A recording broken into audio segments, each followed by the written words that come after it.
Welcome to LiveDaf, your online Daf Yomi Shir. Shalom Aleichem and welcome back to today's Daf Hayomi, Avodah Zarah Daf Yud Ches. We begin on Yud Zayin Amud Beis, 3 lines off the bottom of the Amud. So the Romans arrested 2 great tzaddikim. One was Rabbi Elazar ben Parta, who miraculously was freed, whereas Rabbi Hanani ben Tradian was now taken to the stand, and he was confronted with his, presented with his, with the accusations leveled against him. Okay, so we have 3 lines from the bottom. Asyuhu l'Rabbi Hanina ben Tradian, they brought him in. Amr lei, and they asked him, Amai kom askis ba'iraisa, why were you learning Torah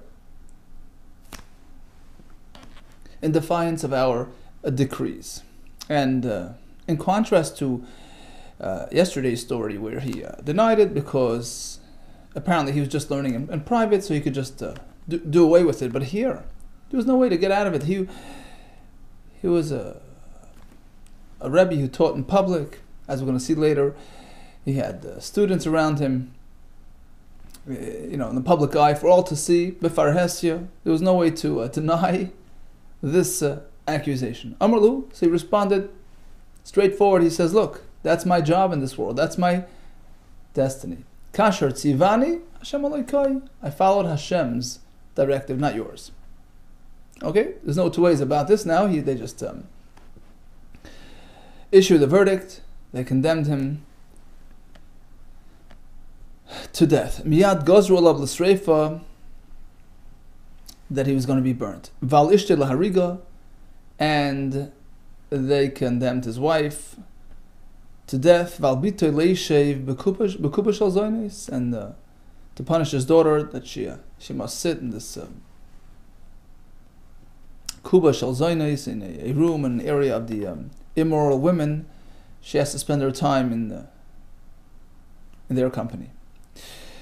The Gemara now will explain for us why min hashamayim. Why is it that he was given these punishments? What was it coming to atone for?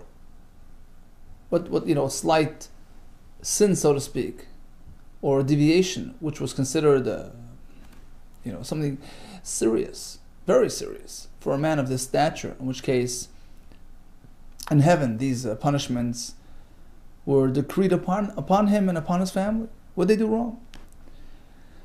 Olav l'sreifa, so he was meant to be burned, shoyahoige as Hashem bas yoisa, because he would express the hidden name of Hashem, Yud Kei Vav Kei, or according to Rashi, the more elaborate 42-letter name of Hashem, which is not meant to be spoken out literally, and he did so.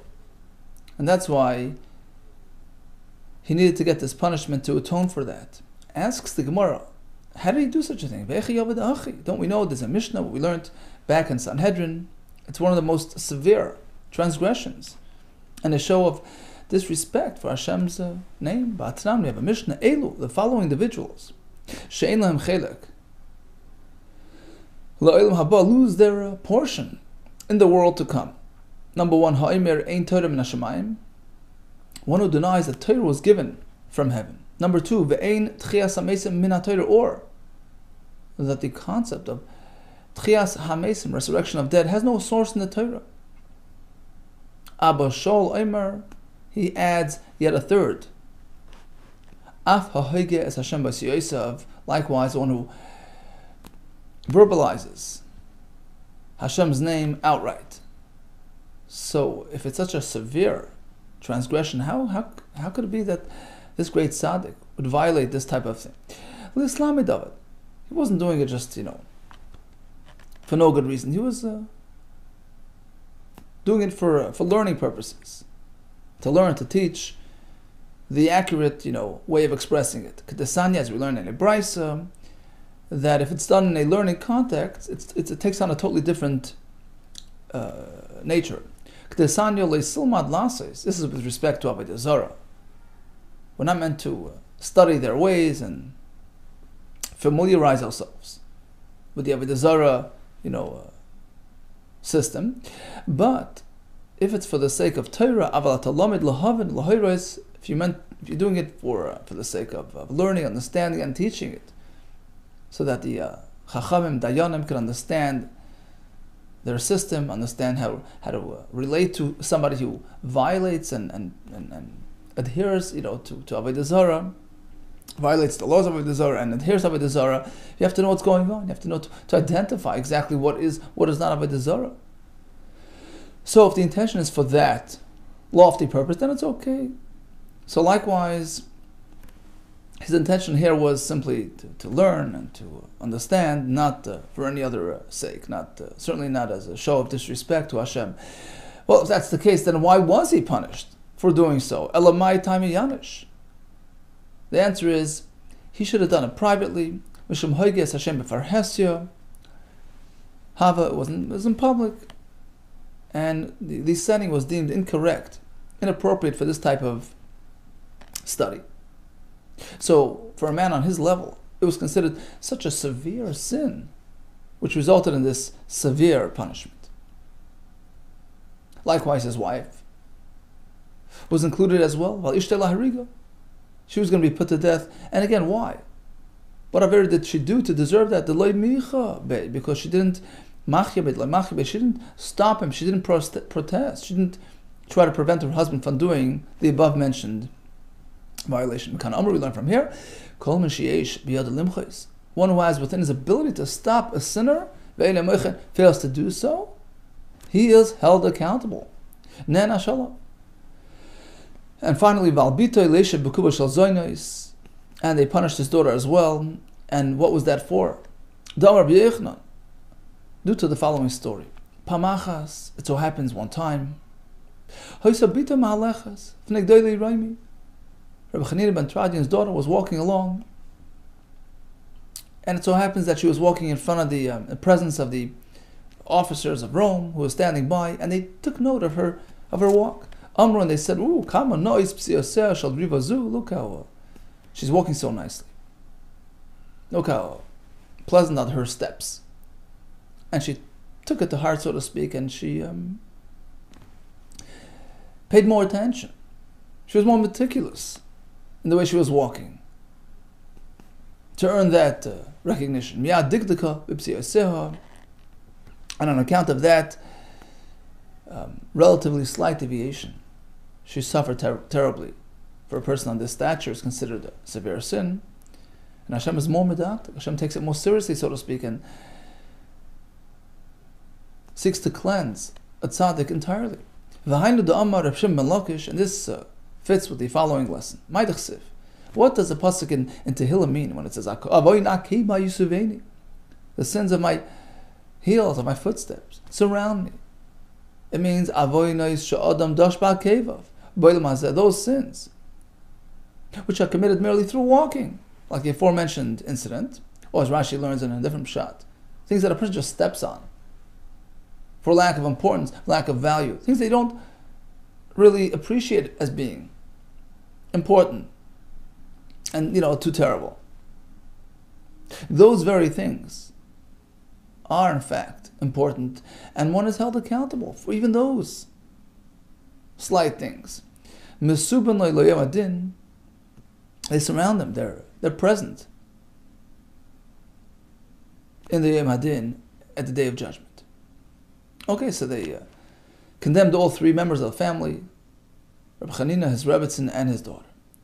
B'shah sheyatzu shlashta, when they were being taken out, tzidku aleim sadin, they declared their acceptance, their firm belief that in fact it was Hashem running the world, Hashem giving them this punishment, and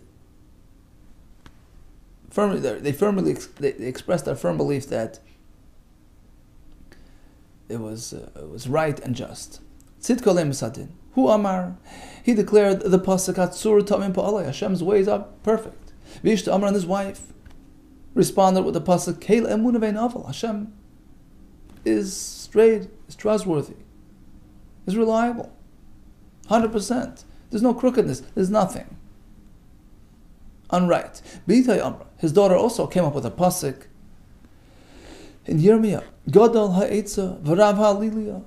Right? Hashem is the master of design, master of arrangement, master of plan. Asher inecha b'kuchos hakol darkei. Who takes note of everything that a person does, even his footsteps. Amar Rebbe said, Rebbe, in response, said, how great are these people? How great were these tzaddikim? Kama g'dolim tzaddikim alalu shenizdamnu alahem sholosh mikrois. They were able to come up with 3 different psukim that have an expression of shal tziduk hadin, acknowledging Hashem's righteousness in His judgment. Bishas tziduk hadin. Right at that moment, they were able to come up with this and respond accordingly. Tanu Rabbanon. So here we're going to have a little background to the story regarding Rabbi Chanina ben Tradion. Rabbi Yosef ben Kisma, when Rabbi Yosef ben Kisma fell ill, very ill, halach Rabbi Chanina ben Tradion levakra. He had a visitor. Rabbi Chanina came to visit him. Amar, so Rabbi Yosef turns to his guest. I heard that you're endangering yourself. You're putting yourself in sakana by defying the Romans and teaching Torah in full view, in public. Amar Chanina achi, my brother Chanina achi, iyata yedeya. Don't you know that they're in charge today? They're in control. Why are you placing yourself in outright danger? Don't you know that it was from heaven that they were given this power? She destroyed his home, burnt his abode, vargas chasidav, and killed his righteous, and destroyed the best men. And they're still ruling. So basically, we're meant to lie low, don't. And I hear about you that you're sitting and learning. Not only learning yourself, you're imparting on others, you're teaching gatherings of people in public. You have a Sefer Torah on your lap. Why would you do that? Amar, he responded, not to worry. I'm doing my job. Min Hashemayim yirachmu. Hashem will have rachmanos. Amar, he says to him, look, I'm speaking to you words of reason, and this is how you respond. Ani amar l'chadvarim shel tam. When you respond with the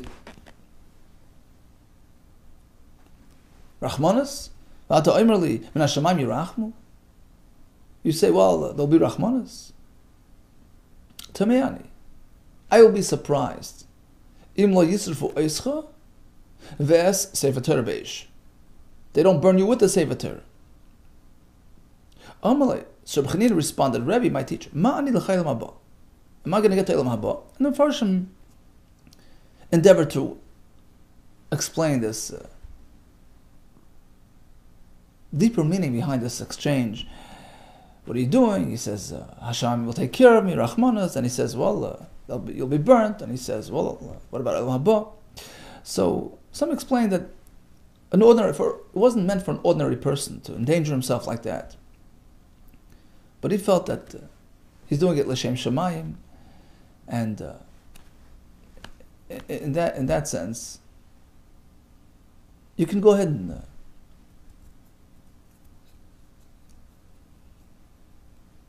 do whatever you need to do in pursuit of Torah, in pursuit of mitzvahs, even if it's a shas hashmad, even if he's endangering himself.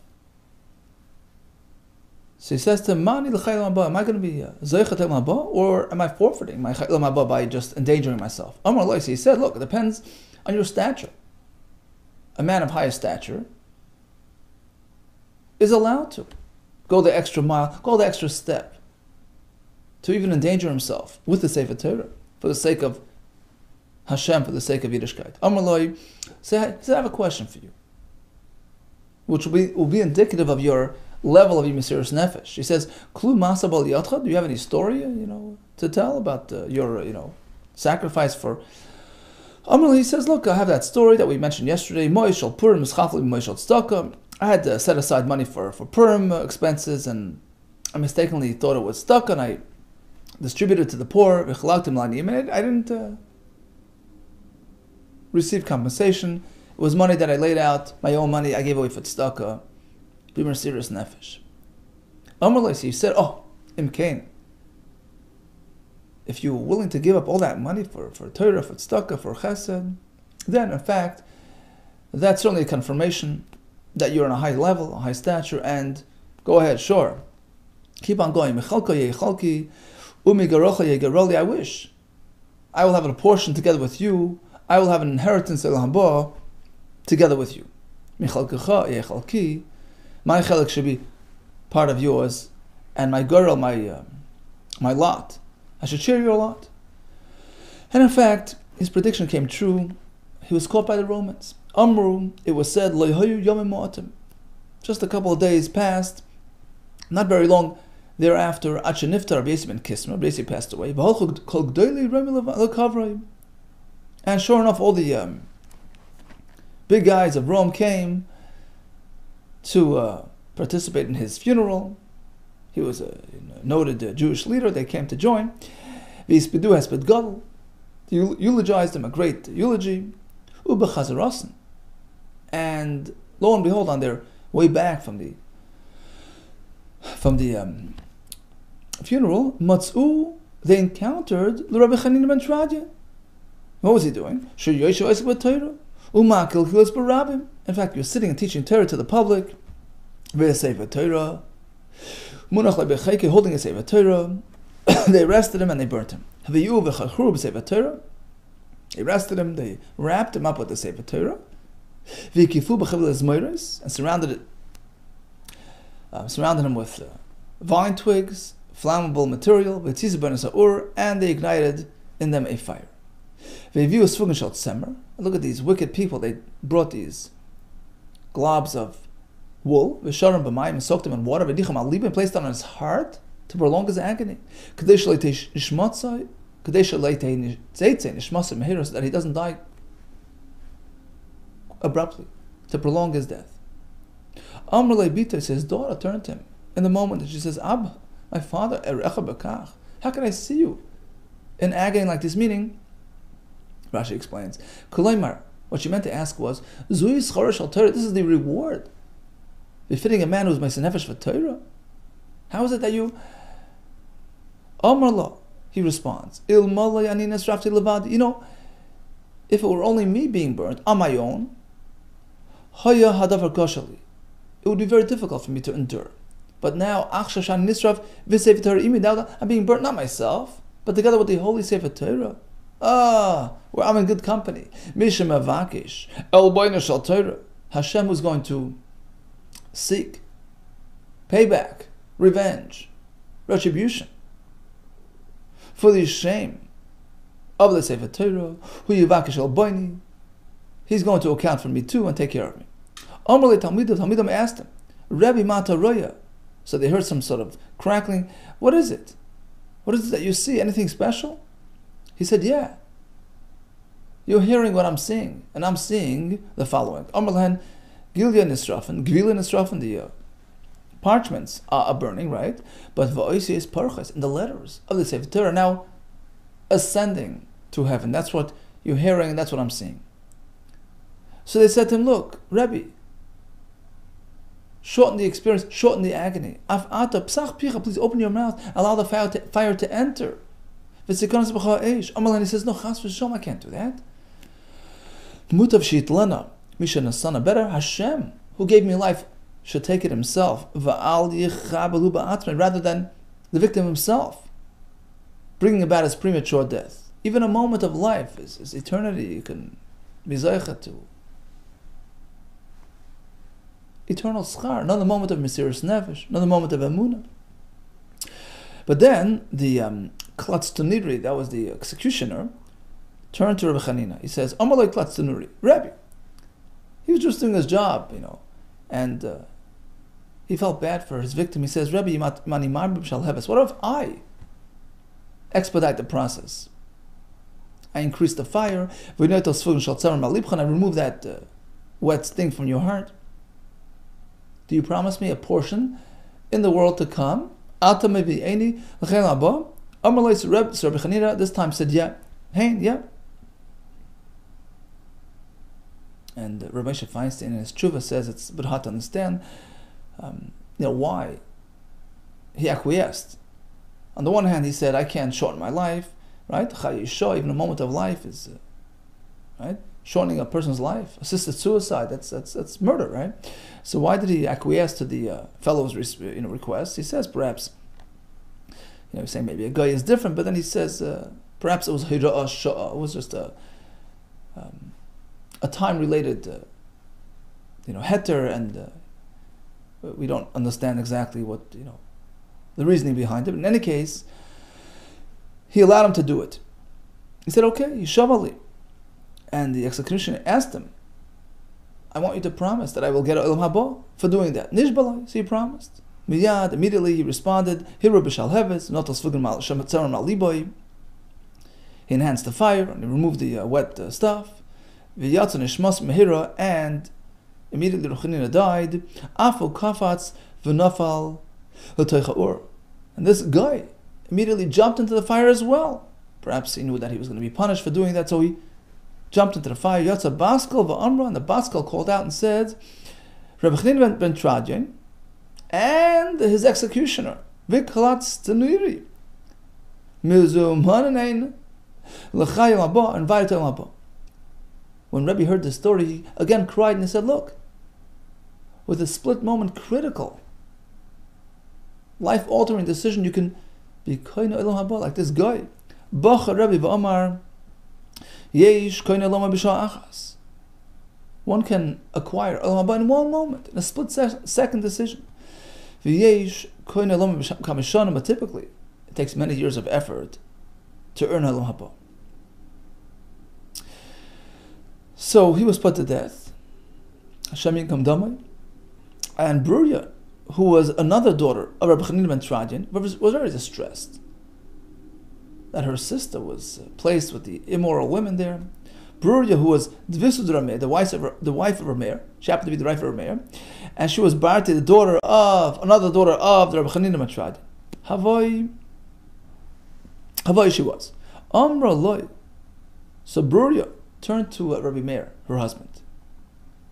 I can't swallow that my sister is stuck over there in those dark places. Zila be milsa, it's embarrassing for me, it's inappropriate. To have my sister be in the company of those women, we have to get her out.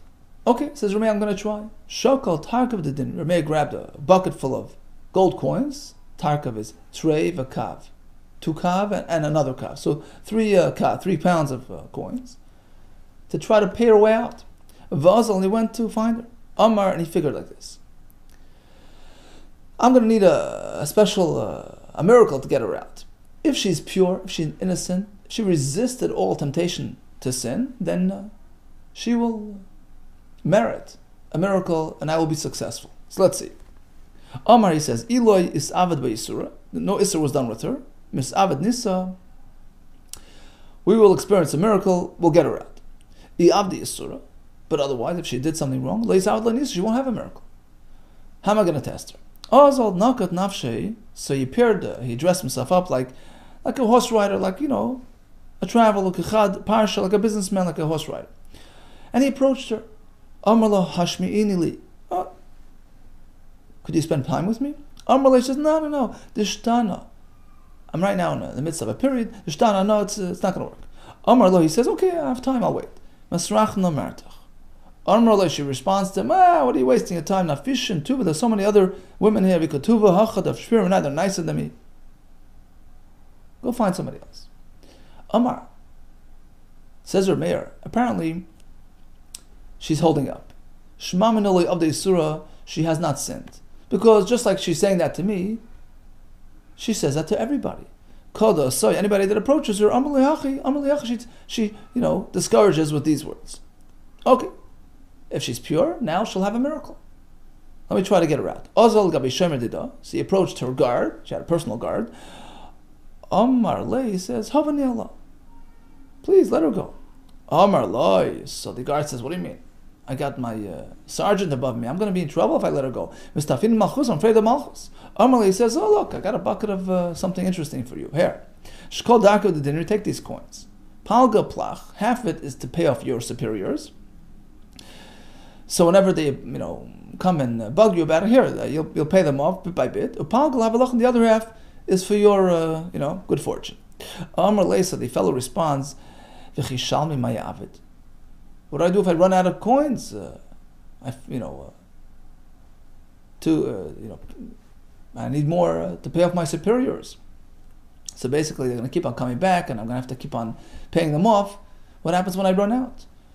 Amar Leisa says, in that case, I'll give you a secret weapon. Ema, you'll just say the following words. 3 words, magic words. Elaka, the Meir, the God of Meir, of Reb Meir, Aneni. Help me, save me. And that's going to do the trick. Umatlatzlas. It's a lashon of Hatzal. You'll be saved, don't worry. So that's a good backup, okay? If you run out of money, if you run out of physical means, right? He wanted to give him Avodah Zarah by laws of nature, right? Before resorting to a miracle, wanted to give him a derech hateva. If you're stuck, this is a good backup. Amalei said the fellow was a bit skeptical. He says, "I never heard of this magic, formula. These magic words. Who says it works? Who says it works? Amalei Rameir says, we'll give it a test. We'll put it to test. Look, now you'll see. So Havuhanu Kalvi. There were these really ferocious dogs that would gobble people up. Very dangerous dogs. Rameir instigated them. Shakal Kalei grabbed this glob of dirt, Shadbu, and he threw it at the dogs. They were about to come attack him. Amar, Rameir gets up and says, Alakah, the Be'arneni, Shavkua. As soon as he said it, they backed off. So it worked. Okay, Yahavalei, so when he saw that it's a sure thing, he handed the woman to Rameir.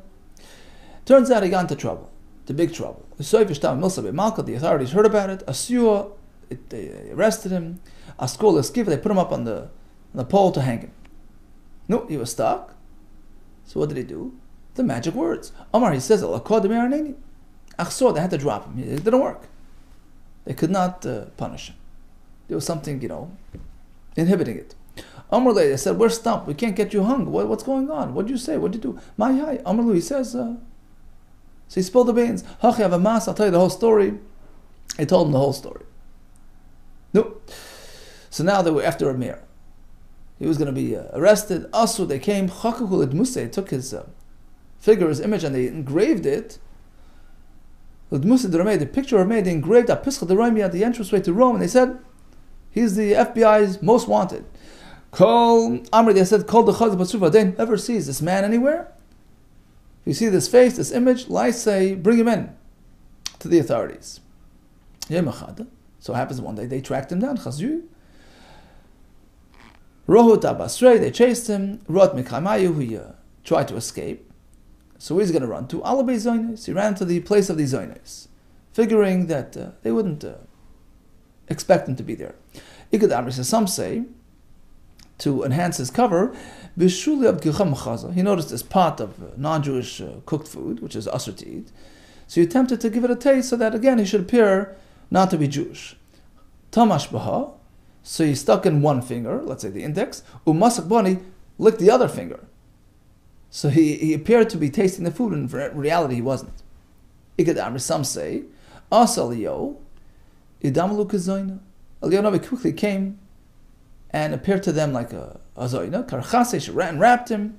And now they said, this must not be Rameir. Rameir doesn't do these types of things. Amri Chas Shalom, it can't be Rameir. How if he was really Rameir? He wouldn't engage in this behavior. So they backed off and they resumed their search. And now he took the moment, took the opportunity, and he ran off, he fled. He got up, Arak, Asal, Bavel, he ran off to Bavel to get away from the Romans. Ikad Amri,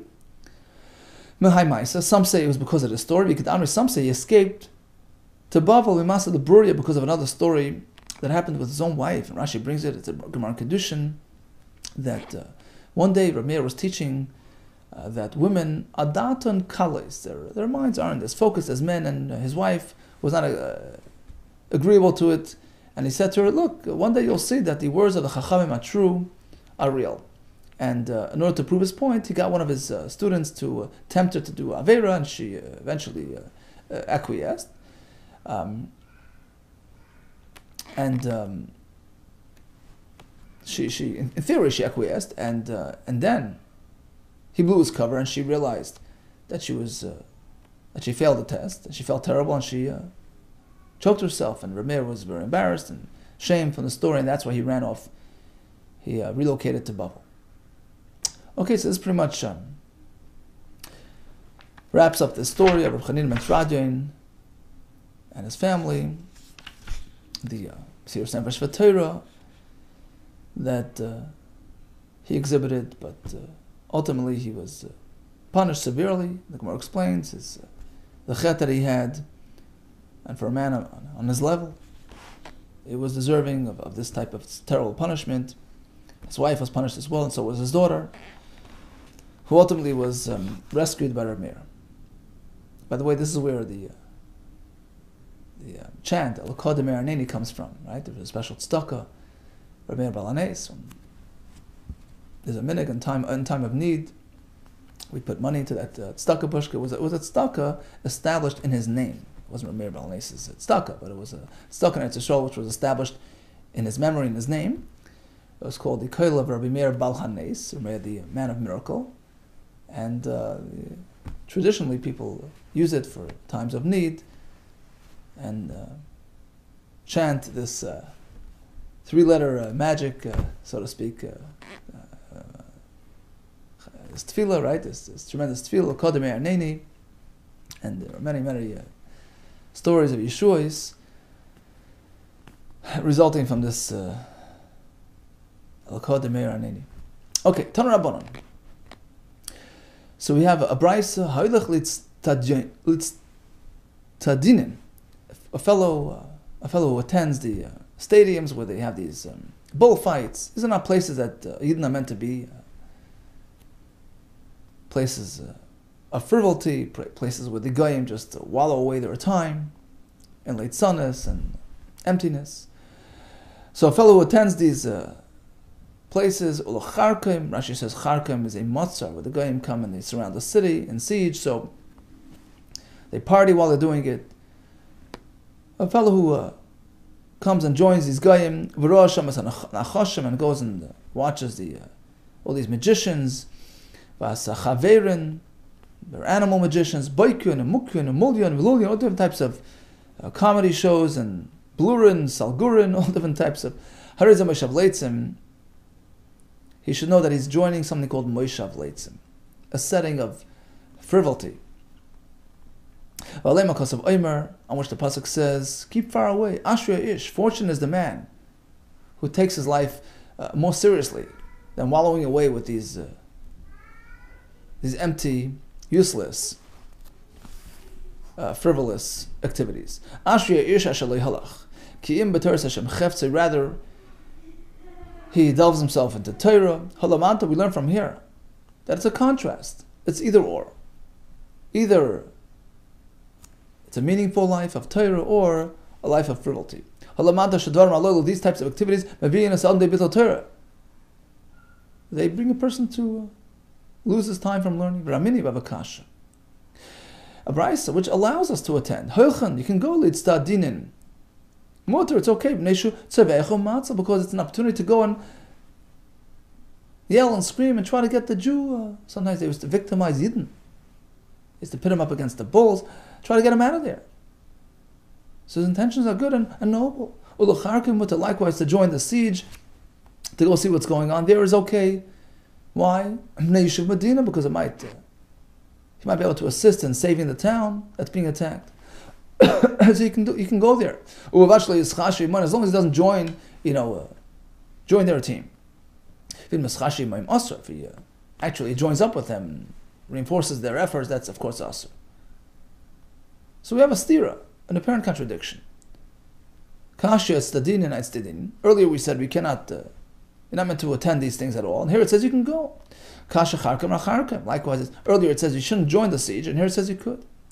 Answer is, the second question could be answered. The answer is depends if he's actually joining them.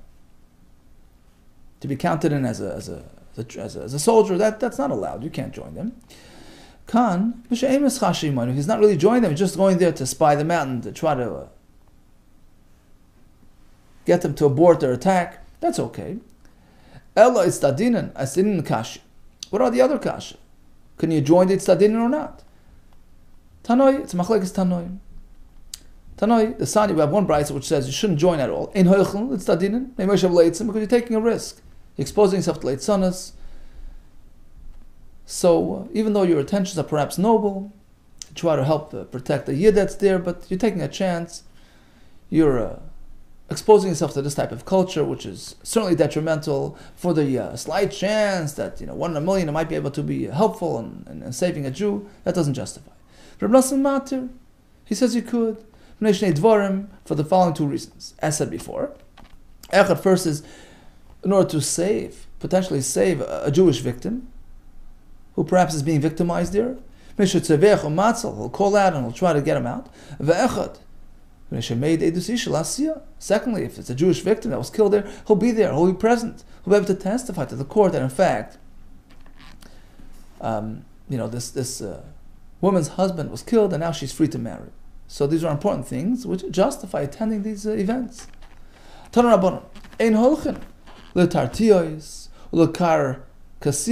should not attend these circuses and these types of things because they're engaged in Avodah Zarah component. There's an Avodah Zarah component there. They prepare, they arrange for Avodah Zarah. It's a place where they there's Avodah Zarah activity taking place there as well. There's Rameir's opinion. Well, they say, look, it depends. If it's aligned with Avodah Zarah, Mokem Shemezablan Aser. If it's a place where they're organizing and arranging and putting together materials for the Avodah Zarah, then you shouldn't be there, even though you yourself are not participating in that particular component, because you shouldn't be suspected of cooperating with the Avodah Zarah. But it's a place where they're not engaged in the Avodah Zarah component. Then it's asur ibnei Moshav Leitzim. It's asur for a different reason, because it's a place of frivolity. Now, what's the difference between Rameh and the Chacham? They're both telling us not to go there. My benayu. Amr Chanin Masura depends. Let's say he did go, and he did do some business. He sold them some items. Nosav and Nosan Ikubana. That's the difference.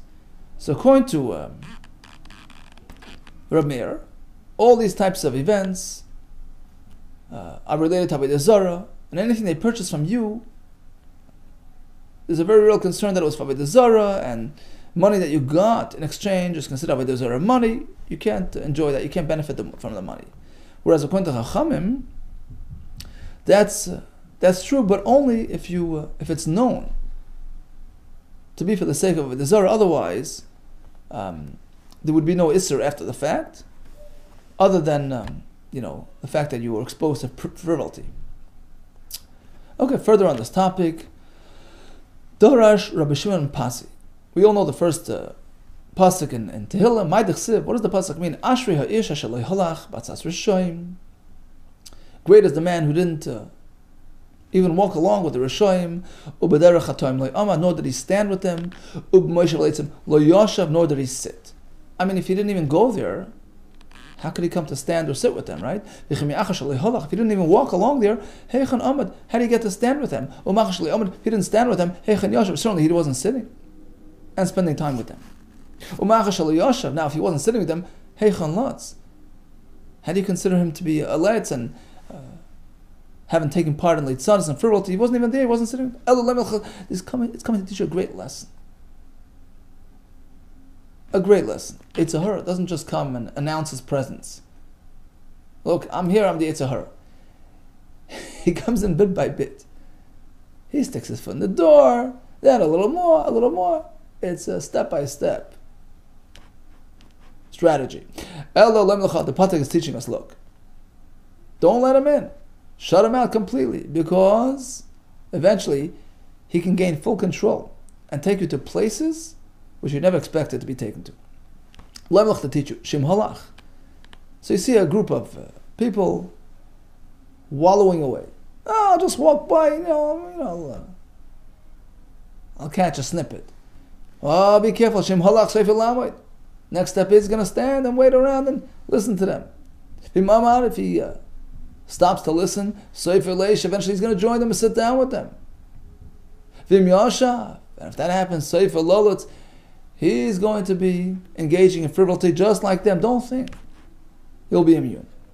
Vim lots, and in fact, if he engaged in late sanos, all of al of on him the pasuk says, it's your loss. Im chachach, chachamta lach. Vim lastel avat chatisa. If you sought wisdom, fortunate are you. But if you sought late sanos, you fell into that, too bad for you. Amar Balazar Klamas Leit says Yisurim Bar Allah. Person conducts himself with frivolity and light-headedness, doesn't take life seriously. Hashem has no choice but to give him hardships, to teach him his lesson. So if a person takes life seriously, he doesn't need Yisurim, because he's on track. He's in there. He's paying attention. He's not perfect, but he's paying attention. But otherwise, if he's just flying around, taking life without seriousness, then sometimes there's no choice but to give him a little patch and Yisurim to wake him up. Shenamar, as the pasuk says, so please don't get involved in leitzonos because your Yisurim might come upon you. Rava turned to the Rabban, he says, please watch yourself. I beg you, I beg you. The Lord says, don't get involved in leitzonos. The Lord Yisurim, so that you not be exposed to Yisurim. Amrav Katina kal misleitzes, one who is misleitzes, mizaynoisa mismatin. His parnasa diminishes. Shenamar, the pasuk says, Mashach yodei, Hashem pulls back his hand, the big hand of Peisach yodecha, the source of sustenance. Hashem constricts it, esleitzes him from the leitzonim. Amrav Shimon lakish kal misleitzes, likewise, a person who's engaged in leitzonos, neifel b'gehenim. Ultimately, he falls into Gehenim. It's a slippery slope. Shanamar Yom Evra Yamahu. It's the day of Evra. What is Evra? Evra is Gehenna. Amar Yeshia. And this, by the way, is the second half of that pasuk, right? It says Zayd Yohir Leitz Shemoy Oise Be'Evras Zadain. Sorry, let me just go back. Kol Masleitzes Nevel Gehem Shanamar. Right. Zayd Yohir Leitz Shemoy Oise Be'Evras Zadain. So we see that Leitz leads to Evras. Vein Evra El Gehenna. Right. And Evra is Gehenim. Shenama Yom Evra Yimahu. Amar Yeshua Kol Mesiyaher. Likewise, if a person's haughty, and again, not cognizant, not open to criticism, not open to bettering his ways, he's confident, a bit overconfident in his ways, in his tracks. Kol Mesiyaher. Likewise, it's a slippery slope. There's one destination, Neifel Gehenim, because he's not going to look to improve himself, not going to be open to critique. How could he be successful? Shnamar Zayd Yohir. Yohir is a haughty man. Leitz Shemoy. So we see that Leitz Sanas and Yehirus, haughtiness and frivolity, are sort of, close relatives. They're synonymous because it goes hand in hand. It's all good, no question, right? And the result is Oiseb Evra Zadain. Right? The result is Evra. Vein Evra Gehenim Shnamar, as we said, Yom Evra Yimahu. Amar Rabbi Chaniloi, some say Rabbi Chanina, Bar Chaniloi. Sorry, Rabbi Tanchum Bar Chaniloi. Kol HaMesleitzes, anybody who's involved in Leitzonos, Gorim Klei Lo'elam, he brings about destruction to the world. Shnamar Va'ata Asat Tzeisesu. Pen Yechseku Meisreichem Ki Kola V'nechrotza Shamati. So we see Leitzonos brings about Kloya, destruction. Amar Balazar. Kashahi. Shetchilasa Yisurin V'Seive Kloya. So Leitzonos is so difficult. It starts off with minor hardships, which are messages. But if they're unheeded, it could end up with Kloya, destruction. Dorash Rabbi Shimon Pasuk. So back to that pasuk, Ashrei Hayish, Ashalei Halach. And he breaks down the pasuk with each phrase, referring to a different experience of frivolity and lightheadedness. So, lucky is a person who did not attend these events, the tartiois, the karkisois, of the goyim. The next part of the pasuk, Der Chatoim La'amad, that's referring to a person who resisted attending the Hanigyain, where they have these animal fights. Zeshel Amad B'Knigyain. Ube Moshe V'Leitzim El Yoshav is a person who avoided these groups of people engaged in meaningless conversation. Shel Yoshav B'Tachpolis. Okay, so now a person thinks, I kept away from all these activities, I take life seriously, I'm good to go. Shema Yomer Adam, perhaps a person can now satisfy himself by saying, look, since I did not go to these events, okay, so I'm okay. I'll go get involved in sleeping, which means to say, I'll just wallow away my time. No, that's only half the story. Great that you kept away, great that you take life seriously, but now fill your time with meaningful activity. The pasuk continues. It's great to get that out of the way. But the ultimate objective is to be fully immersed and engaged in Hashem's Torah, fill life with true meaning, and earn eternity. Okay, to quickly summarize today's daf. We had Rav Chaim Tradin, who was arrested by the Romans and severely punished. And we learned many things. As this was going on, he said, not to worry, Hashem will account for me. I'm going up with the Sefer Torah, with the letters that are flying up.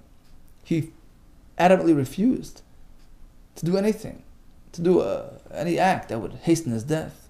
But he did allow the other fellow, the guy, to do so, and they both were Zeichad Im Haba. We have the Chatoim attributed to Reb Chaim Tradin, his wife and his daughter.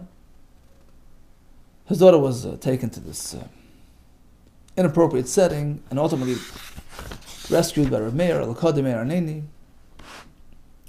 On the second half of the daf, we have an elaborate analysis of the first couple of psukim in Sefer Tehillim, which is pretty much a life charter for a believing Jew. Fill life with meaning, with chachma, with teres Hashem cheftzei, and block out all the other frivolous and meaningless, empty activities that come and tempt us, assaulting us from all sides, all directions. Resist it. Block it out. All the best to you and Atzlacha Rabbah.